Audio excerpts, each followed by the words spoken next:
session, and if you missed 2 of them, if you failed to repair 2 of them, you were out. So I had to learn how to fix X-ray. I had to learn how to fix lab equipment. I had to learn how to fix X-ray developers, centrifuges, BP units, EKG units. There's so many different areas in just the idea of medical equipment, because I had to be good enough so when they sent me up to Greenland, which was possible once if I enlisted, they were going to send me to Greenland, I wouldn't have any support. I would be there by myself, and I'd have to fix everything on my own, other than maybe getting some parts, but even those would take like a week or 2 to get in. So I had to be fluent in repairing as much different equipment as possible. That's cool. So, did you join like the Air Force for a specific reason, or was it because you wanted to?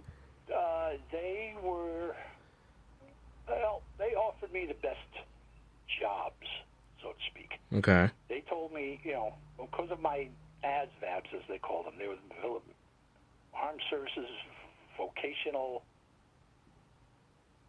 something battery. Okay. Military tests. Because of the scores I had on them, the only job I couldn't take was accounting. Anything else they would have taught me. What a shame. Yeah. But there was one time, I don't know if you want to hear this now. No, go on. Okay, there was one time I was in boot camp, and it was about the 4th week. And the first 2 weeks they had made us take a lot of paper tests. And one of them was a language aptitude test. What they do is they created a fake language, gave you the rules for it, and you had to figure out how the sentences worked. Okay. Seemed easy enough, because I took 3 years of Spanish in junior high, so it wasn't that hard. But I figured it out easily enough. And then one day I get called out of the ranks, and he said, go see this lieutenant. I was like, oh, I think I'm in trouble. I didn't know what for. So I went to the guy's office, and he sat me down. He's talking to me. He says, I've looked at your tests and everything, and you're really, really super intelligent, and we really like everything you're doing here. And he's like, do you remember the language test you took? I said, yeah, last week or the week before. He said, yeah, that's the one. Do you know you aced it? I said, so what? He was like, you aced that test, and we feel that you could learn just about any language if you put your mind to it. So with that and with your electronics, we want to know if you want to be an electronic interpreter. Mind you, this is only like 3-4 weeks into basics, so I still wasn't sure what career I was going to go with. But then he explained what it was. Basically, I would be flying around foreign countries, picking up radio signals and translating them. And I would have to maintain my radio and everything else myself. So I would be technically an electronic spy flying around Russia and China. That's quite cool. I thought about it, and I was like, no, I don't think I want to do that, because basically if I did that, after the rest of my time, after the 4 years, with that career, I'd be stuck in the military. I couldn't leave, because that's really the only job I would be trained for. Yeah. So I had to think about it, He gave me a night to think about it, and I thought about it, and I told him, no, I don't really, I don't think so. I'm military, but I'm not that military. But it was, otherwise, it was, like I said, a 9-to-5 job. I got up, put my whites on, went to the shop, fixed some equipment, PM some equipment. Once in a while, we'd go out and do some field work at different satellites. There was one in Montauk. There was one in Willow Grove, Pennsylvania. There was one in Jersey. Basically just meant like a 3-4 hour drive to the site, check their equipment, because it was a little tiny, say it was like a not the Air Force, what's the reserves for the Air Force? Air National Guard. Okay. So they have their own satellites where they have their own medical equipment, even if it's just dental equipment and a basic emergency room type of deal, in case somebody breaks a leg or something, they got the equipment for it. It's not much, but it's got to be maintained, so that's why we had to go out and do them. All right. Well, so pretty much with this whole experience, you said that you apparently were very good with language as well as technology, but you pursued the technology sort of field. Yes, I went into the technology field, and I like the idea of doing the medical stuff because then you're helping people.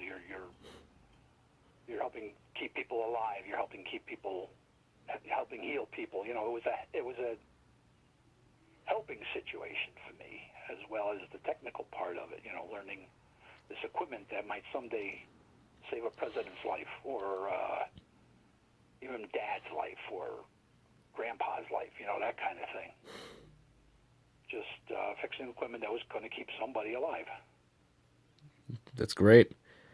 So it seems like honestly the military was like a whole life-changing experience for you. Oh yeah, I don't know.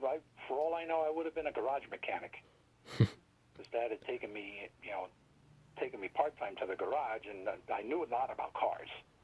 While I was in the service, I actually rebuilt an engine on my own Yeah. because I knew so much about cars from before high school and even into high school. I went to auto shop. Between auto shop and electric shop, I think I spent all my time in those two classes. Hmm. The electronics teacher, me and him were like this because he was always teaching me some stuff, and I'm like, this is cool, and I helped him build some new equipment and stuff. It was really great. Hmm. So that's why I got such good scores on the military tests. I already knew all this electronic stuff, the car stuff. So when I took all the tests, they were all like amazed, and my dad was like, Dad was hoping I would go into the Marines. So I was like, no, Dad, I don't think so. Those people are too crazy. Yeah. I can't deal with the crazy gung-ho crap. Do you know if any of your siblings did? Stephen, Lisa, and Mary went into the Army.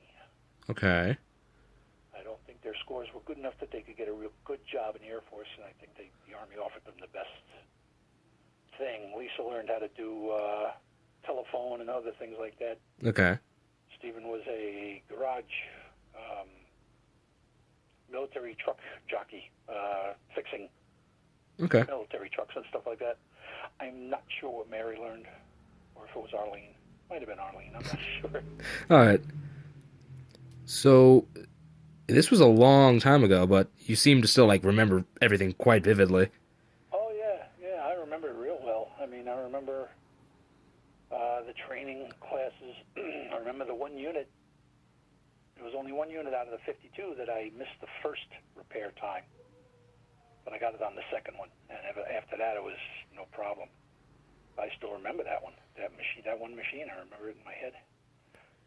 Matter of fact, the funny thing is that particular machine I worked on and off for the next 20 years. Hmm. Because basically it was an emergency ventilator that didn't need electricity. Emergency ventilator. Yeah, something to keep people breathing. Say their lungs stopped working for some reason. Oh, okay. So it would sit there and pump their lungs full of oxygen. So a big like iron lung. Yeah, something like an iron lung, only, believe it or not, it was a little green plastic box. All you Okay. had to do was attach it to an oxygen tank. Instant ventilator. Hmm. Helping people breathe. That's awesome. Oh, they were some really cool machines back then. They got better ones now, but now I can't fix them. Hmm. Everything is, I won't say throwaway, but everything is so designed to where they can attach the thing to the internet, and from the main office of the manufacturer, they can figure out what the problem is and send somebody there with the part to just swap it out. Hmm. They don't even have to troubleshoot it anymore. I guess it's a great thing for well medical, but is that a great thing for you? Do you think? Not really. Basically, it almost turns people like me into a trained chimp. Okay. Here's the part. Go switch it. Yes, boss. No actual troubleshooting. No trying to figure out what the problem is. Whereas the machines I'm working on now, mostly nursing home stuff, Mm-hmm. and I actually have to figure out what the problem is. Say like an oxygen concentrator. It's this little machine, sits next to somebody's lazy boy. say somebody's lungs aren't so good. Maybe they only quarter capacity. Mm-hmm. So they can't get enough oxygen from regular breathing. So they have to wear a nose tube so that they get pure oxygen, and it helps with that little bit of lung and keeps them alive and intelligent and everything with just that little quarter piece of lung left. Hmm. So those machines, I have to figure out what the problem is. The compressor weak? Is the material inside that takes out the nitrogen defective? Something like that, Or a BP unit. Say you got what they call a vital signs monitor. It does blood pressure, does temperature, and it does oxygen percentage in your blood, all at the same time. Okay. So you go to an emergency room, and that's the first thing they do is they attach you to one of these machines because they want to get your vitals, as they call them. So those things I have to fix now. There's a lot of those in nursing homes and such. So it's I still got a career. I mean, it's just a matter of which direction you go once you get